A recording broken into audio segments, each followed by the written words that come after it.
When something is important enough, you do it even if the odds are not in your favor. What makes innovative thinking happen? I think it's really a mindset. You have to decide. A company is a group of organized to create product or service, and it is only as good as its people and how excited they are about creating. I do want to recognize a ton of super talented people. I just happen to be the face of the companies.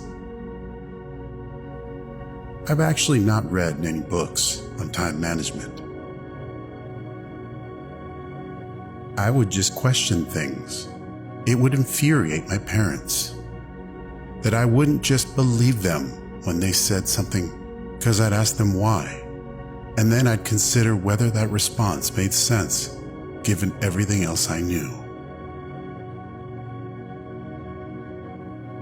It's okay to have your eggs in one basket, as long as you control what happens to that basket. The first step is to establish that something is possible. Then, probably, it will occur. When Henry Ford made cheap, reliable cars, people said, "Nah, what's wrong with a horse?" That was a huge bet he made, and it worked. My biggest mistake is probably weighing too much on someone's talent and not someone's personality. I think it matters whether someone has a good heart. I wouldn't say I have a lack of fear. In fact, I'd like my fear emotion to be less because it is very distracting and fries my nervous system. I say something, and then it usually happens. Maybe not on schedule, but it usually happens. I think it's very important to have a feedback loop where you're constantly thinking about what you've done and how you could be doing it better.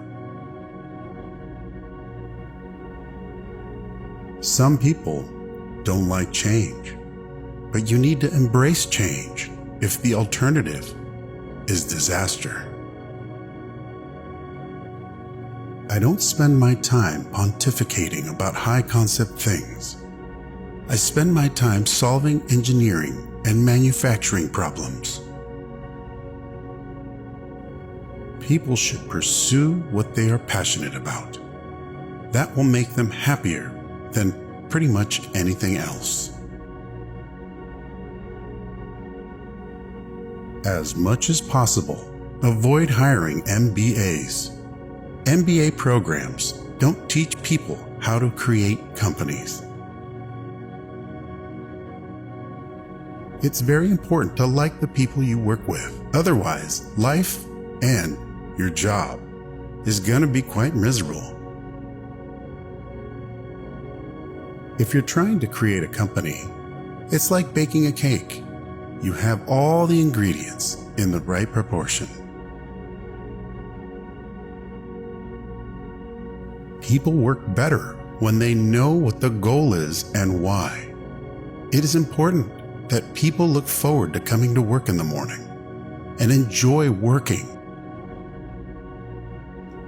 I'm interested in things that change the world or that affect the future and wondrous new technology where you see it. And you're like, wow, how did that even happen? How is that possible?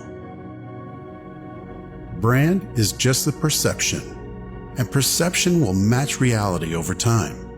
Sometimes it will be ahead, other times it will be behind. But brand is simply a collective impression some have about a product.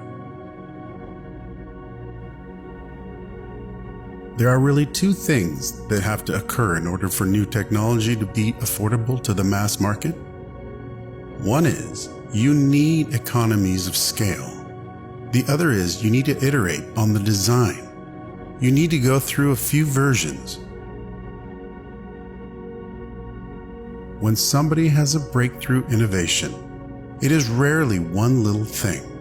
Very rarely is it one little thing.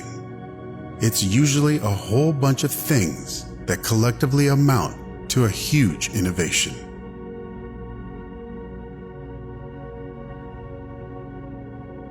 It is a mistake to hire huge numbers of people to get a complicated job done. Numbers will never compensate for talent in getting the right answer.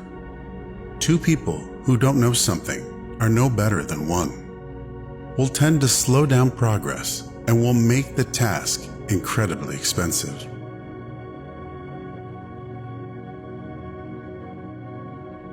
I do think there is a lot of potential if you have a compelling product and people are willing to pay a premium for that. I think that is what Apple has shown. You can buy a much cheaper cell phone or laptop, but Apple's product is so much better than the alternative, and people are willing to pay that premium. I think the best way to attract venture capital is to try and come up with a demonstration of whatever product or service it is, and ideally take that as far as you can. Just see if you can sell that to real customers and start generating some momentum. The further along you get with that, the more likely you are to get funding. I don't believe in process. In fact, when I interview a potential employee and he or she says that it's all about the process, I see that as a bad sign. The problem is that a lot of big companies' process becomes a substitute for thinking. You're encouraged to behave like a little gear in a complex machine. Frankly, it allows you to keep people who aren't that smart, who aren't that creative.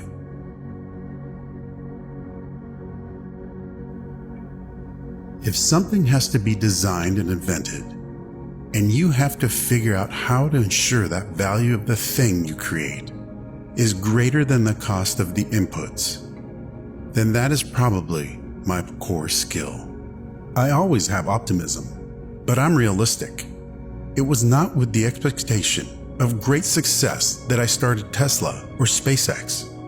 It's just that I thought they were important enough to do anyway.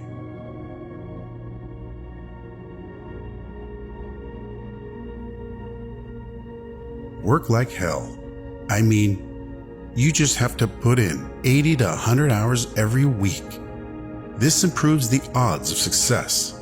If other people are putting in 40-hour work weeks and you're putting in 100-hour work weeks, then even if you're doing the same thing, you know that you will achieve in 4 months what it takes them a year to achieve.